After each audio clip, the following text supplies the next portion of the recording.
এদেশে এখনও ফ্যাসিস্ট আওয়ামী লীগ ও তাদের দোসরকে প্রত্যাবর্তন করার জন্য অনেক ষড়যন্ত্র হচ্ছে। তবে বাংলাদেশের জনগণ ফ্যাসিস্টকে রুখে দেবে।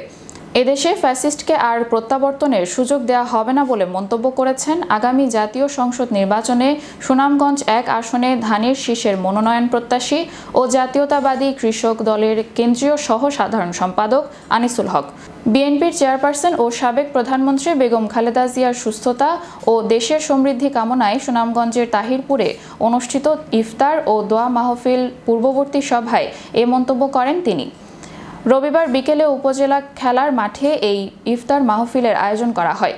তাহিরপুর উপজেলা বিএনপির আহ্বায়ক কমিটির সদস্য রাকাব উদ্দিনের সভাপতিত্ব ও উপজেলা যুব দলের আহ্বায়ক এনামুল হক এনামের সঞ্চালনায় আরও বক্তব্য রাখেন জেলা বিএনপির সাবেক সহসভাপতি ও আহ্বায়ক কমিটির সদস্য আনসার উদ্দিন, আবুল কালাম আজাদ প্রমুখ।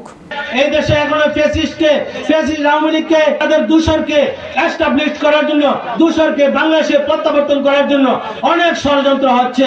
আমাদের ছাত্র নেতারা রুখে দাঁড়িয়েছে, আমাদের প্রিয় নেতা জনাব তারেক রহমান রুখে দাঁড়িয়েছেন। ওনার নেতৃত্বে সারা বাংলাদেশের বিএনপি সহ সর্বস্তরের জনগণ রুখে দিবে এই দেশে ফ্যাসিস্টকে আর প্রত্যাবর্তনের সুযোগ দেওয়া হবে না।